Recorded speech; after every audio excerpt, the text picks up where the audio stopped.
Les violences conjugales, ce ne sont pas des disputes de couple où les torts seraient partagés. C'est bien souvent un processus d'emprise sexiste, tellement ancré dans nos mentalités et dans nos pratiques, que certains hommes, se sont habitués à une forme d'impunité. L'impunité de frapper leur femme ou leur compagne, une fois, puis plusieurs fois, puis de la violenter systématiquement pour ce qu'elle fait ou ce qu'elle ne fait pas, pour ce qu'elle dit ou ce qu'elle ne dit pas, pour ce qu'elle est ou ce qu'elle n'est pas. Et parfois c'est un long processus et une longue descente aux enfers. Et parfois c'est comme vous l'avez dit, madame, un moment unique, mais fatal. Après des années d'emprise quand même. La violenter, la terroriser, parfois la tuer, parce qu'au fond elle représente une altérité. Le propre d'une altérité, c'est d'avoir une volonté, une liberté qui ne coïncide pas toujours avec la vôtre. Et certains hommes ne le supportent pas. Je ne croyais pas avoir à dire cette phrase un jour dans une grande démocratie comme la nôtre, au pays des Lumières. Mais certains hommes n'arrivent pas encore à supporter que leur compagne existe autrement que pour eux. Si bien qu'aujourd'hui, dans notre pays, des femmes, nos concitoyennes, meurent étranglées, poignardées, brûlées, rouées de coups,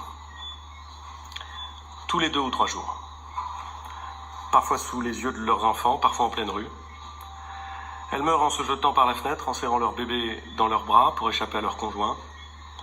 Depuis des siècles, ces femmes sont ensevelies sous notre indifférence, sous notre déni, sous notre incurie, peut-être sous notre machisme séculaire, et au fond sous notre incapacité à regarder en face, les yeux dans les yeux, cette horreur. Ce parcours de combattante, nos concitoyennes nous disent qu'elles le vivent seules, livrées à elles-mêmes et à celui qui les détruit, malgré la loi, malgré tout ce qu'elles entreprennent pour mettre un terme à ce calvaire. Et bien souvent, celles qui vivent ce calvaire nous disent où est la justice. Elles trouvent inadmissible, je les cite, ou plus exactement je cite un courrier que j'ai lu, inadmissible cette justice des hommes. Il me semble que lorsqu'elles disent cela, elles veulent dire que cette justice leur donne le sentiment de profiter aux hommes et de ne pas suffisamment protéger les femmes des hommes. La question de Christine est évidemment insoutenable pour chacun de nos concitoyens, et plus particulièrement pour ceux, et nous sommes nombreux à faire partie de cette catégorie aujourd'hui, à avoir la responsabilité de trouver des solutions. C'est pourquoi le président de la République a choisi comme grande cause du quinquennat l'égalité entre les femmes et les hommes. Cette cause est portée par l'engagement remarquable, je veux le dire et le redire, de la secrétaire d'État chargée de l'égalité entre les femmes et les hommes, Marlène Schiappa, qui a proposé que se tienne ici, ou plus exactement que se lance ici, aujourd'hui, ce que nous sommes convenus d'appeler un Grenelle de lutte contre les violences conjugales. Ce qui est important, ce n'est pas le terme de Grenelle, qui est d'ailleurs impropre, puisque nous sommes rue de Varennes. Ce qui est important, c'est cet exercice collectif, assumé, partagé, de lutte contre les violences conjugales. La secrétaire d'État nous a proposé de l'ouvrir le 3 septembre 2019. Pour faire écho au 3919, le numéro que la Fédération nationale Solidarité Femmes a créé pour répondre aux victimes de violences conjugales et qui a reçu en 2018 53 244 appels. Ce numéro,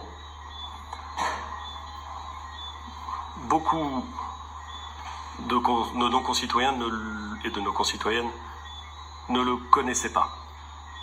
Ils le connaissent aujourd'hui. Et ils doivent le connaître car c'est un élément de réponse.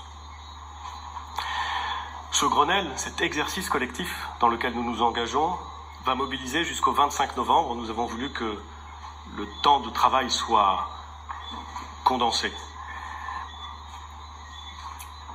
Il va mobiliser l'ensemble du gouvernement, notamment la garde des Sceaux, Nicole Belloubet, le ministre en charge du logement, Julien Denormandie, le ministre de l'Intérieur, Christophe Castaner, et le ministre de l'Éducation nationale, Jean-Michel Blanquer.